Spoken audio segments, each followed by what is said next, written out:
Good morning everyone. Current affairs through MCQ की series में 25 अगस्त पे हम पहुंच चुके हैं एंड आई होप आपकी जो तैयारी है प्रीलिम्स की वो अच्छी चल रही होगी। This is brief introduction about me. My name is Prince Luthra, all India rank 577। और एक कोटेशन जो हमारे एक एस्पिरेंट ने, हमारे एक सब्सक्राइबर ने हमारे साथ शेयर करी थी, don't burn your opportunities for a temporary comfort. तो अपनी जो अपॉर्चुनिटीज हैं उसको खत्म मत करिए एक थोड़े से टाइम के कंफर्ट के लिए, एक छोटे से कंफर्ट के लिए। यूपीएससी में देखिए इसे कैसे अप्लाई करना है। देखिए जैसे जैसे एग्जाम पास आता जाएगा ना, आपका हो सकता है कहीं ना कहीं मन ऐसा करे कि ठीक है इस सैटरडे को मैं मूवीज देख लेता हूं, या फिर ये पर्टिकुलर हाफ एन आवर में कुछ और काम कर लेता हूं जो आपकी एजुकेशन से रिलेटेड नहीं होगा, जो आपकी एग्जाम की प्रिपरेशन से रिलेटेड नहीं होगा। तो बहुत बार ऐसा आपके दिमाग में ख्याल आएंगे जिसमें कहीं ना कहीं जो चीजें आपको कवर करनी है, जो रिविजन आपको करनी है, उस चीज के बारे में बात नहीं होगी। वो चाहे बाहर जाके घूमने की बात हो सकती है, या फिर आपका ब्रेन आपको कह सकता है कि मैं पिछले एक हफ्ते से पढ़ रहा हूं तो मैं आधा दिन जो है आज एंजॉय कर सकता हूं, या फिर कोई मूवी देख सकता हूं। इस तरीके की चीजें आएंगी। बट बिलीव मी, वो चीज मत करिएगा, बिकॉज अभी एग्जाम को इतना टाइम रह नहीं गया है कि आप इस तरीके की चीजें कर पाए। जिस दिन आपका एग्जाम हो जाता है, जब आप प्रीलिम्स दे आते हैं, उसके बाद आप एक दिन, 2 दिन, 3 दिन, 4 दिन भी ऑफ ले सकते हैं, कोई प्रॉब्लम नहीं है। लेकिन अभी जो ये आपके पास 1 महीने का टाइम है, इसको आपको बहुत ही ध्यान से यूज करना है टेम्परेरी कंफर्ट्स के लिए, थोड़े टाइम के मजे के लिए। आप ऐसा कुछ भी मत करिएगा जिससे कहीं ना कहीं आपकी प्रिपरेशन जो है वो एक नेगेटिव डायरेक्शन में चली जाए। आपको इस टाइम में एक एक मिनट को बहुत अच्छे से यूज करना है। देखिए कि कितना सिलेबस आपने कवर कर लिया है और कैसे कैसे आपको रिवीजन करना है, कब मॉक टेस्ट देना है, कब मॉक टेस्ट को एनालाइज करना है, कब आपको करंट अफेयर्स को कवर करना है। ये सब चीजें आपकी रेडी होनी चाहिए। टेम्परेरी कंफर्ट्स की तरफ बिल्कुल मत जाइएगा, क्योंकि यही वो टाइम होता है जब टेम्परेरी कंफर्ट्स आपको सबसे ज्यादा अट्रैक्ट करने की कोशिश करते हैं। चलिए नए मेंबर को वेलकम कर लेते हैं। तो अभिषेक प्रताप ने अभी रिसेंटली हमें ज्वाइन किया है। वेलकम अभिषेक। टॉपिक्स देख लेते हैं हम क्या डिस्कस करने वाले हैं। हम स्टेटस ऑफ सेक्स रेशियो के बारे में डिस्कस करेंगे। नुकई जुहार पहले भी डिस्कस कर चुके हैं, इसके बारे में दोबारा से न्यूज में था, इसको डिस्कस करेंगे। नेशनल फूड सिक्योरिटी एक्ट के बारे में डिस्कशन करेंगे। देन एक एमसीक्यू आरोग्य सेतु ऐप के ऊपर है, एप्लीकेशन प्रोग्रामिंग एपीआई को लेकर भी यहाँ पे एक एमसीक्यू बनाया गया है। देन श्री सैलम डैम के ऊपर भी डिस्कस करेंगे हम। National council for transgender persons के बारे में भी 2 क्वेश्चंस बनाए हैं। देन प्रीसेट मीटियर के बारे में हमने पहले भी डिस्कस किया था, कुछ नए फैक्ट्स अब डिस्कस करने वाले हैं। देन एमएचसीटी एक जो टेक्नोलॉजी है उसके बारे में डिस्कस करेंगे, और फाइनली सब कुछ रिवाइज करेंगे। मार्किंग स्कीम हमारी कुछ इस तरीके से, अगर अपर 2 ब्रैकेट्स में आप स्कोर करते हैं, मतलब 6 या 6 से ज्यादा स्कोर करते हैं, then you are in the safe zone. Less than अगर 6 आपका स्कोर आता है तो दोबारा से अटेम्प्ट कर लीजिएगा, और एक्सप्लेनेशन को बिल्कुल ध्यान से सुनिएगा। चलिए पहले क्वेश्चन पे चलते हैं। फर्स्ट क्वेश्चन जो है वो स्टेटस ऑफ सेक्स रेशियो के बारे में एट बर्थ इन इंडिया। तो यहां पे पूछा गया कि status of sex ratio at birth के बारे में कौन सी स्टेटमेंट करेक्ट है, कौन सा कथन सही है। 3 यहां पे स्टेटमेंट दे रखी है। अभी recently vice president of India ने ये जो पर्टिकुलर रिपोर्ट है जिसका नाम था status of sex ratio at birth in India, इसको रिलीज किया है, और इसके अंदर कुछ नई चीजें हमारे सामने आई है। पहली स्टेटमेंट कहती है the report mention that there has not been any change in sex ratio at birth in India from 2001 to 2017। 2001 से लेकर 2017 तक सेक्स रेशियो के अंदर कुछ ज्यादा यहाँ पे इंडिया के अंदर डिफरेंस नहीं देखा गया। हो सकता है it was brought out by Indian association of parliamentarians for population and development, IAPPD के द्वारा इस पर्टिकुलर रिपोर्ट को लाया गया है। ये भी हो सकता है it stress the need of rigorous implementation of preconception prenatal diagnostic technique, जिसे PCPNDT भी कहते हैं, इसको यहाँ पे लाने की, लॉ के लाने की बात करी गई है ताकि सेक्स रेशियो के अंदर बैलेंस किया जा सके। सोचिए क्या आंसर होगा, फिर डिस्कस करते हैं। चलिए तो यहां पे जो तीसरी स्टेटमेंट है, तो PCPNDT का जो लॉ है उसको लाने की, मतलब उसको अच्छे तरीके से, रिगरस तरीके से इंप्लीमेंटेशन की बात करी गई, तो बिल्कुल ठीक है यहाँ पे तीसरी स्टेटमेंट, क्योंकि इस लॉ को रिगरसली अभी इंप्लीमेंट नहीं किया जा रहा, और इसी वजह से सेक्स रेशियो जो होती है वो एडवर्स हो जाती है। तो यहाँ पे तीसरी स्टेटमेंट को ध्यान रखिएगा, मेंस में लिखने के लिए काफी अच्छा पॉइंट है आपके लिए। अब हम देखते हैं पहली स्टेटमेंट को। 2001 से 2017 तक अगर हम सेक्स रेशियो एट बर्थ की बात करें तो ज्यादा डिफरेंस नहीं है इसके अंदर, तो पहली स्टेटमेंट बिल्कुल ठीक है। और यहाँ पे it is brought out by IAPPD, second statement भी हमारी करेक्ट हो जाती है। आंसर हो जाएगा C, क्योंकि तीनों ही स्टेटमेंट्स करेक्ट है। चलिए ये वाइस प्रेसिडेंट लेके आए, ये भी ध्यान रखिएगा, तभी काफी इंपॉर्टेंट हो जाती है एग्जाम के पर्सपेक्टिव से ही। नेक्स्ट क्वेश्चन को देख लेते हैं। नेक्स्ट क्वेश्चन बात करते हैं नुकई जुहार के बारे में। Nuakhai Juhar is the festival of which of the following state. तो कौन से स्टेट का ये फेस्टिवल है? अभी रिसेंटली न्यूज में था, और मैं आपको बताऊं यहाँ पे प्राइम मिनिस्टर ने इस स्टेट के लोगों को बधाई भी दी थी इस पर्टिकुलर फेस्टिवल के दौरान। क्या उड़ीसा का है ये, आंध्र प्रदेश का, असम, या फिर यूपी? सोचिए क्या आंसर है। चलिए तो ये वेस्टर्न उड़ीसा के अंदर मनाया जाता है, और साथ में झारखंड के भी कुछ ऐसे डिस्ट्रिक्ट्स हैं जहां पर इसे सेलिब्रेट किया जाता है। तो हमारा जो आंसर होगा वो होगा A, नुकई जोहार। चलिए इसके बारे में कुछ और चीज़ें बताता हूँ। बेसिकली क्या होता है, it is an agricultural festival जिसमें एक तरीके से वेलकम किया जाता है नए राइस के सीजन को। अब क्या होगा, राइस का सीजन स्टार्ट हो गया, इसी वजह से नुकई जोहार इसको कहा जाता है। नुकई में नू का मतलब क्या होता है, नू स्टैंड्स फॉर न्यू, नया, ठीक है। और यह नया किसकी बात हो रही है, नया सीजन ऑफ राइस। तो जो नुखाई है इसका मतलब भी आपको पता होना चाहिए, नुआ मतलब न्यू, खाई मतलब फूड, सो न्यू फूड। और यहाँ पे किसकी बात हो रही है फूड के लिए, राइस की। चलिए नेक्स्ट क्वेश्चन पे चलते हैं।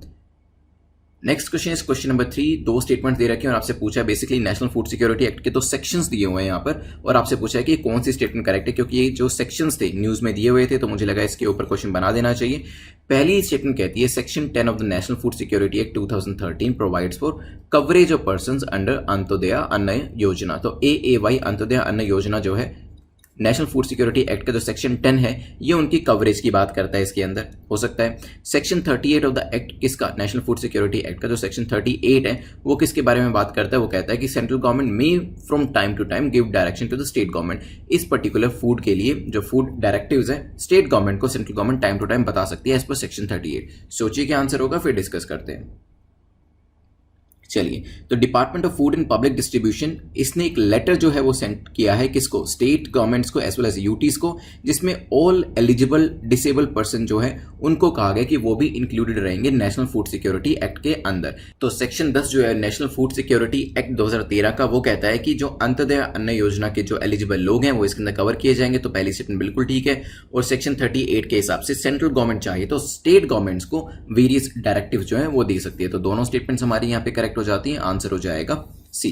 ध्यान रखिएगा मेंस में लिखने के लिए काफी अच्छे पॉइंट्स हैं, प्रीलिम्स के अंदर भी इनको पूछा जा सकता है नेशनल फूड सिक्योरिटी एक्ट को लेकर। चलिए नेक्स्ट क्वेश्चन पे चलते हैं, which is concerning Aarogya Setu app. हमने बहुत बार आरोग्य सेतु ऐप के ऊपर क्वेश्चंस भी देखे हैं कि इस पर्टिकुलर ऐप का पर्पस क्या है। हम लोगों ने इसको अपने मोबाइल के अंदर इंस्टॉल भी किया हुआ है, लेकिन क्या हमें इसका मोटो पता है, एग्जाम में पूछा जा सकता है आरोग्य सेतु ऐप का मोटो क्या है।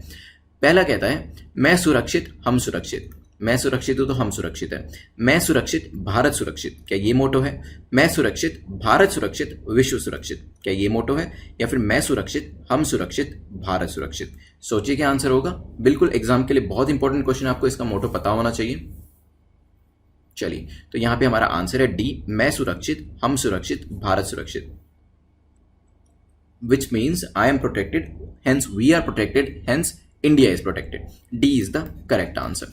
चलिए तो यहाँ पे लास्ट टाइम हमने इसके एक एपीआई के बारे में भी कल क्वेश्चन डिस्कस किया था, तो आरोग्य सेतु के ऊपर पूछा जा सकता है क्वेश्चन, इंटरव्यू में भी पूछा जा सकता है और प्रीलिम्स के अंदर भी काफी इंपॉर्टेंट हो जाता है। अब हमने क्योंकि लास्ट टाइम इसके एपीआई के बारे में डिस्कस किया था, कल ही डिस्कस किया था कि कैसे वेरियस बिजनेसेस जो हैं जो नॉर्मलसी में आ रहे हैं, हमारी इकोनॉमी जो है वो वापस से अपनी स्पीड पकड़ रही है, तो वहां पर एपीआई जो थी इस पर्टिकुलर एप्लीकेशन की वो कैसे हेल्प कर सकती है वेरियस एम्प्लॉइज की। तो यहाँ पे एपीआई के बारे में पूछा कि एप्लीकेशन प्रोग्राम इंटरफेस जो होता है इसकी करेक्ट स्टेटमेंट कौन सी है। दो स्टेटमेंट दे रखी है, पहली कहती है एन ओपन सोर्स एपीआई, उसको प्राइवेट एपीआई भी कहते हैं ओपन सोर्स एपीआई को, हो सकता है। An API is an interface that can be used to program software that interacts with an existing application. तो यहाँ पे जो एपीआई होती है ये एक तरीके से इंटरफेस की तरह यूज होता है, किसके बीच में, या इसको एक सॉफ्टवेयर की तरह यूज करते हैं जो कि ऑलरेडी एग्जिस्टिंग एप्लीकेशन के साथ इंटरैक्ट करता है। सोचिए क्या आंसर होगा, फिर डिस्कस करते हैं।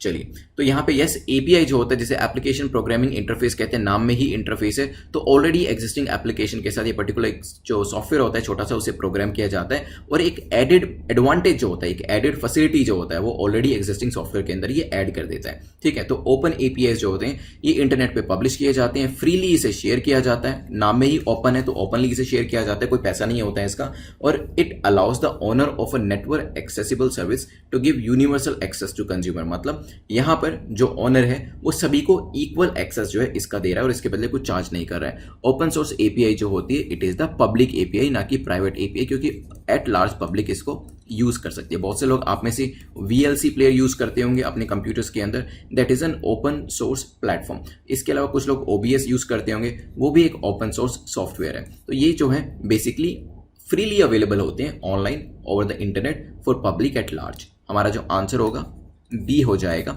सेकंड स्टेटमेंट ठीक है, पहली इनकरेक्ट है। चलते हैं नेक्स्ट क्वेश्चन के ऊपर, विच is question number 6। Question number 6 बात करता है श्री सैलम डैम के बारे में। तो यहाँ पे पूछा गया on which river Shri slam dam is constructed. Recently news में था, क्यों था वो भी डिस्कस करेंगे, बट पहले कौन सी रिवर पे ये पर्टिकुलर डैम जो है कंस्ट्रक्ट किया गया है, गंगा के ऊपर, यमुना, कृष्णा या तुंगभद्रा। सोचिए क्या आंसर होगा। श्री सैलम डैम जो है वो कृष्णा रिवर पे बनाया गया है, सी इज द करेक्ट आंसर, ध्यान रखिएगा। अब इसका बैकग्राउंड देख लेते हैं। श्री सैलम डैम जो है, पहले तो कृष्णा रिवर जो कर्नूल डिस्ट्रिक्ट में फॉल करती है Andhra Pradesh, near Shri slam temple, वहां पर कंस्ट्रक्ट किया गया। It is the second largest capacity working hydro electric station in the country. पूरी कंट्री के अंदर दूसरा सबसे बड़ा हाइड्रो इलेक्ट्रिक स्टेशन जो है वो यहाँ पर है। और जो ये डैम कंस्ट्रक्ट किया गया डीप गोर्जिस के अंदर, जो कि नल्ला मल्ला हिल्स के अंदर फॉल करती है, वहां पर बनाया गया है। अभी एक न्यूज थी कि श्री सैलम डैम का जो बेसिकली पावर स्टेशन है वहां पर आग लग गई थी, और उसका रीजन ये बताया जा रहा है कि जो अपकीप है इस पर्टिकुलर डैम की वो अच्छे से नहीं करी जा रही है फाइनेंशियल कंस्ट्रेंट्स की वजह से। तो इसी वजह से ये पर्टिकुलर डैम न्यूज में था, और आपको लोकेशन जो है वो इसकी पता होनी चाहिए, किस रिवर पे है वो भी आपको पता होना चाहिए। चलिए नेक्स्ट क्वेश्चन पे चलते हैं, which is question number 7। Which of the following ministry या ministries will have representation in national council for transgender person. तो national council for transgender person के ऊपर हमने 2 क्वेश्चन बनाए हैं। तो यहाँ पे पहला क्वेश्चन पूछता है कि ये जो पर्टिकुलर काउंसिल है इसके अंदर कौन कौन सी मिनिस्ट्रीज हैं उसको रिप्रेजेंटेशन दी जाएगी। क्या होम मिनिस्ट्री को रिप्रेजेंटेशन दी जाएगी, education ministry, rural development ministry and urban development ministry. सोचिए क्या आंसर होगा, फिर डिस्कस करते हैं। चलिए देखिए, काउंसिल के अंदर जॉइंट सेक्रेटरी लेवल के लोग होंगे किस किस मिनिस्ट्री से। देखिए हेल्थ मिनिस्ट्री से होंगे, ठीक है। सेकंड, होम मिनिस्ट्री से भी इसमें लोग होंगे। तीसरा, माइनॉरिटी अफेयर मिनिस्ट्री से भी इसमें लोग होंगे। देन इसके बाद एजुकेशन मैंने आपको बता ही दी है ऑप्शन के अंदर भी। देन रूरल डेवलपमेंट मिनिस्ट्री जो है वहां से भी लोग होंगे, and then labour and law ministry से भी इसके अंदर लोग होंगे। तो पहली, दूसरी, तीसरी मिनिस्ट्री से रिप्रेजेंटेशन है जॉइंट सेक्रेटरीज का, लेकिन अर्बन डेवलपमेंट मिनिस्ट्री से कोई रिप्रेजेंटेशन नहीं है। तो यहाँ पे 10 सेंट्रल डिपार्टमेंट्स होंगे, कुछ मैंने नाम आपको 6 बता दिए हैं। इसके अलावा नीति आयोग हो गया, साथ में department of pension and personal public grievance हो गया, national human right commission NHRC हो गया, as well as national commission for women. Total 10 यहाँ पे बेसिकली रिप्रेजेंटेशन के लिए डिपार्टमेंट्स हो गए। हमारा यहाँ पे आंसर हो जाएगा सी, पहली, दूसरी, तीसरी यहाँ पे जो ऑप्शंस थे करेक्ट थे। तो 10 यहाँ पे सेंट्रल डिपार्टमेंट्स को जो रिप्रेजेंटेशन है उनके नाम भी मैंने आपको बता दिए, 6 ये हो गए। और फिर नीति आयोग हो गया, department of pension public grievance हो गया, national human right commission NHRC and NCW national commission for women. ध्यान रखिएगा, सी इज द करेक्ट आंसर। चलते हैं एक और क्वेश्चन देखते हैं। तो एक और क्वेश्चन जो national council for transgender person के बारे में है, जो कि करेक्ट आपको बताना है कि कौन सा यहाँ पे कथन सही है, उसको देख लेते हैं। पहली स्टेटमेंट कहती है कि it is constituted by ministry of social justice and empowerment.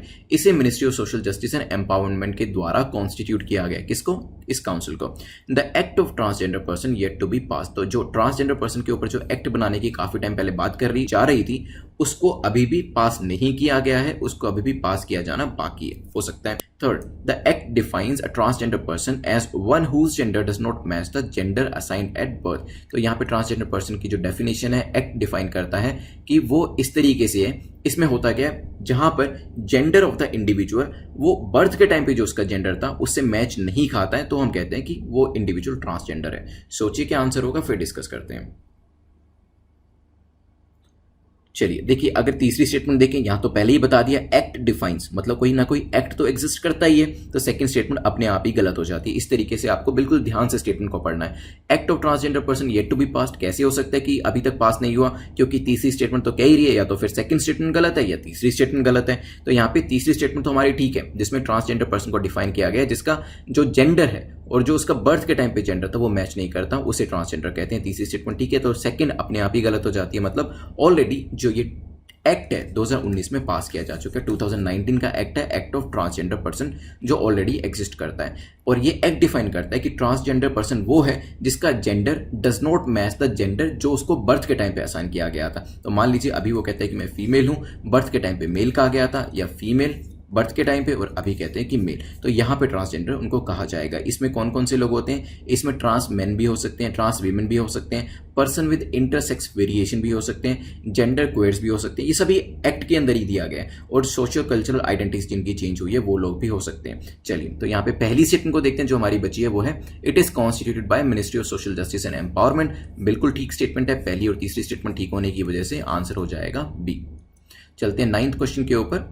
9th question बात करता है मीटियर शावर के बारे में। तो यहाँ पे परसीड्स जो है या परसिएट्स जो मीटियर शावर है इसको हम पहले भी डिस्कस कर चुके हैं, लेकिन यहाँ पर इस क्वेश्चन में कुछ नई स्टेटमेंट्स हमने ऐड करी है। तो परसिएट्स मीटियर शावर जो था न्यूज़ में दोबारा से आया था, इसी वजह से इंपॉर्टेंट हो जाता है। हो सकता है जो आपका एग्जामिनर है उसने उस दिन का न्यूज़पेपर ना पढ़ा हो जिस दिन हमने बनाया था वो क्वेश्चन, और आज का पढ़ लिया जाए तो इसमें से स्टेटमेंट वो अपने क्वेश्चन में डाल देगा और आपको पता होनी चाहिए। परसिएट्स मीटियर शावर के बारे में पहली स्टेटमेंट कहती है they are visible in the southern hemisphere. ये जो पर्टिकुलर शावर होते हैं ये सदर्न हेमिस्फीयर में विजिबल होते हैं। Second, they are made of tiny space debris from the comet Swift Tuttle. तो ये जो है बेसिकली टाइनी छोटी छोटी स्पेस की जो डेब्रीज होती हैं उनसे मिलकर बनते हैं, और खास तौर पे एक कॉमेट है जिसका नाम है स्विफ्ट टटल, वहां से ये डेब्रीज आती हैं। Then they occur every year between July and August and tend to peak around mid August. तो जुलाई से अगस्त तक ये शावर होते हैं, और जो मिड अगस्त जो ये टाइम चल रहा है इस टाइम पर सबसे ज्यादा ये होते हैं, पीक पे होते हैं। सोचिए क्या आंसर होगा, फिर डिस्कस करते हैं। चलिए देखिए, ये अगस्त मिड के टाइम पे पीक पे होते हैं, तभी ये बार बार न्यूज में आ रहे हैं। इस टाइम ये पीक पे चल रहे हैं। काफी सारी ये जो आप कह सकते हैं मीटियर शावर है ये देखी जा सकती है। मैंने आपको लास्ट टाइम बताया था कि इंडिया से ये ज्यादा अच्छे से नहीं देखी जा सकती क्योंकि पोल्यूशन लेवल जो है वो काफी ज्यादा है और हमारी लोकेशन भी कुछ इतनी इस चीज के लिए अप्रोप्रिएट नहीं है। तो ये एक रीजन है इसका। क्या ये स्पेस डेब्रिस से बने होते हैं, टाइनी स्पेस डेब्रिस से? बिल्कुल ठीक है, सेकंड स्टेटमेंट। और कॉमेट स्विफ्ट टटल का जो नाम दिया वो भी यहाँ पर करेक्ट है, लेकिन सदर्न हेमिस्फीयर में नहीं, ये नॉर्दर्न हेमिस्फीयर में अच्छे से विजिबल होते हैं। तो यहाँ पे सेकंड और थर्ड स्टेटमेंट हमारी करेक्ट है, इसी वजह से आंसर हो जाएगा ए। ध्यान रखिएगा इसके बारे में। चलिए लास्ट क्वेश्चन पे चलते हैं, और मुझे इसके नाम से याद है, मैंने आपको लास्ट टाइम भी बताया था, एक पर्टिकुलर ग्रीक गॉड का नाम मैंने आपको बताया था। क्या था वो, मुझे कमेंट सेक्शन में बताइएगा अगर आपको याद है तो, कि किसके नाम पर ये पर्टिकुलर मीटियर शावर का नाम रखा गया है। तो देखिए एग्जाम में शायद ना पूछा जाए, लेकिन आपकी नॉलेज के लिए काफी इंपॉर्टेंट है, और आपको ये भी पता चल जाएगा अगर आपको ये नाम याद है कि कहीं ना कहीं जो आपने रिवाइज किया था वो आपके जहन में अभी भी अवेलेबल है। चलिए लास्ट क्वेश्चन पे चलते हैं। लास्ट क्वेश्चन जो है MHCT के बारे में बात कर रहे हैं, magnetic hyperthermia mediated cancer therapy. Particular cancer therapy के ऊपर पूछा गया, 3 स्टेटमेंट दी गई और आपसे पूछा गया कौन सी स्टेटमेंट करेक्ट है, कौन सा कथन सही है। It is an invasive cancer treatment. तो MHCT जो है एक इन्वेजिव कैंसर ट्रीटमेंट है, हो सकता है। The technique involves the delivery and localisation of magnetic material within the targeted tumour site. तो मान लीजिए पूरी बॉडी के अंदर एक पर्टिकुलर रीजन के अंदर किसी को ट्यूमर है, तो वहां पर पर्टिकुलर साइट के ऊपर ही मैग्नेटिक मटेरियल जो है वो टारगेट करके लोकलाइज करके पहुंचाया जाता है। हो सकता है इसके अंदर ऐसा ही होता हो। It can efficiently act against deep seated inaccessible solid tumours like glioblastoma. तो ये भी हो सकता है कि ग्लायोब्लास्टोमा जैसे जो ट्यूमर्स होते हैं जो काफी सॉलिड और इनएक्सेसिबल होते हैं, वहां पर भी ये एक्टिवली उनके अगेंस्ट में जो पर्टिकुलर थेरेपी है एक्ट कर सकती है। सोचिए क्या आंसर होगा। चलिए देखिए, कोई भी थेरेपी न्यूज में क्यों आएगी, डेफिनेटली कुछ ना कुछ पुरानी थेरेपी से उसने कुछ नया किया होगा तभी आएगी। तो यहाँ पे तीसरी स्टेटमेंट तो कॉमन सेंसिकली सही लग रही है कि कुछ ना कुछ तो इस पर्टिकुलर नई थेरेपी ने ऐसा किया होगा जो अभी तक की थेरेपीज नहीं करती होंगी, और इसी वजह से इसको लाया गया और न्यूज के अंदर भी इसकी चर्चा हो रही है। तो ये ऐसे लोकेशंस जो अभी तक इनएक्सेसिबल रहते थे और ऐसे ट्यूमर्स जो काफी सॉलिड हुआ करते थे, डीप सीटेड हुआ करते थे, उनको एक्सेस करके खत्म करना मुश्किल होता था, जैसे कि ग्लायोब्लास्टोमा का नाम दिया गया, वहां पर भी इस थेरेपी को यूज किया जा सकता है। तो ये स्टेटमेंट बिल्कुल ठीक है। और यहाँ पे मैग्नेटिक मटेरियल, क्योंकि इसके नाम में भी मैग्नेटिक आ रहा है, पहला जो इसका अल्फाबेट है उसका मतलब ही मैग्नेटिक है, M स्टैंड्स फॉर मैग्नेटिक है, तो वहां पर इसको इस्तेमाल किया जा सकता है लोकलाइजेशन का प्रोसेस। तो बाकी के जो आपके हेल्दी सेल्स होते हैं उनको इंपैक्ट नहीं जाएगा, वो एडवर्सली इंपैक्ट नहीं होंगे। जो ट्यूमर सेल होगा सिर्फ उसको ही टारगेट किया जाएगा। तो सेकंड स्टेटमेंट भी ठीक है। यहां पे पहली स्टेटमेंट जो इनकरेक्ट हो जाती है, because it is non invasive therapy है, इन्वेजिव नहीं है। आंसर हमारा हो जाएगा सी, सेकंड थर्ड स्टेटमेंट हमारी करेक्ट है, ध्यान रखिएगा। चलिए रिवीजन कर लेते हैं और उसके बाद क्वेश्चन ऑफ द डे के बारे में देखेंगे और विनर ऑफ द डे के बारे में भी देखेंगे। 2 मिनट के अंदर रिवीजन जो है वो हम कंप्लीट करेंगे अपनी। तो सबसे पहले हमने status of sex ratio at birth की बात करी थी। इसमें वाइस प्रेसिडेंट ये रिपोर्ट लेके आए हैं 2001 से 17 तक जो कंडीशन है वो ज़्यादा इंप्रूव नहीं हुई है। IAPPD इसको लेके आया है और यहाँ पे PCPNDT का जो लॉ था उसको रिगरसली इंप्लीमेंट करने की बात करी गई है। हम किसी भी तरीके की अगर परफॉर्मेंस के अंदर इंप्रूवमेंट चाहते हैं तो, अदरवाइज 2001 से 17 हो गया और 2027 भी हो जाएगा, वहां पे कुछ ज्यादा इंप्रूवमेंट देखने को नहीं मिलेगी। चलिए नेक्स्ट क्वेश्चन को हमने नुकई जोहार के बारे में देखा था। न्यू स्टैंड्स फॉर न्यू, खई मतलब फूड। उड़ीसा और झारखंड रीजन में इसे सेलिब्रेट किया जाता है। प्राइम मिनिस्टर ने अभी लोगों को बधाई दी थी इस पर्टिकुलर फेस्टिवल के तौर पे। एग्रीकल्चर का फेस्टिवल है, मतलब राइस का नया सीजन जो है वो स्टार्ट हो गया।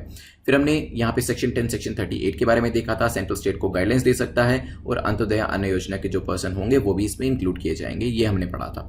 फिर हमने आरोग्य सेतु ऐप का मोटो के बारे में देखा था, मैं सुरक्षित भारत सुरक्षित, हम सुरक्षित, मतलब डी इसका करेक्ट आंसर है। फिर हमने इसके बाद एपीआई के बारे में भी डिस्कस किया था। एपीआई जो होती है ये ओपन सोर्स पब्लिक होती है और इसमें बेसिकली जो ऑलरेडी एग्जिस्टिंग सॉफ्टवेयर होता है उससे कम्युनिकेट करने में हेल्प मिलती है, ध्यान रखिएगा। क्वेश्चन नंबर 6 में हमने देखा था डैम के बारे में। यहाँ पर बेसिकली जो पावर स्टेशन था वहाँ आग लग गई और ऐसा बताया जा रहा है फाइनेंशियल क्रंच की वजह से जो अपकीप है इस पर्टिकुलर डैम की अच्छे से नहीं करी जा रही है। कृष्णा रिवर पे ये डैम जो है बनाया गया है। इसके बाद डिस्कशन हुआ था ट्रांसजेंडर के बारे में। तो यहाँ पे national council for transgender person में मैंने आपको रिप्रेजेंटेशन बताया था। Health ministry, home ministry, minority, education, rural and साथ में लेबर मिनिस्ट्री से रिप्रेजेंटेशन है। साथ में नीति आयोग भी है, एनएचआरसी भी है, नेशनल कमीशन फॉर विमेन भी है इसमें और डिपार्टमेंट ऑफ पेंशन भी है। तो यहाँ पे सब रिप्रेजेंटेशन इसका किया जाएगा।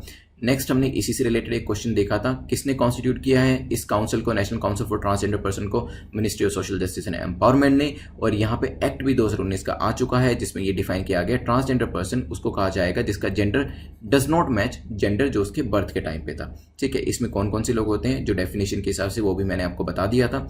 तो इसके बाद हमने 9th क्वेश्चन देखा था जो हमने परसीड्स मीटियर शावर के बारे में देखा था। नॉर्दर्न हेमिस्फीयर से दिखाई देता है, स्पेस डेब्रीज होती हैं बेसिकली और जुलाई से अगस्त तक देखा जा सकता है। मिड अगस्त का पीरियड जो होता है वो पीक पीरियड होता है इसका, इसी वजह से बार बार न्यूज़ में हम इसे डिस्कस कर रहे हैं।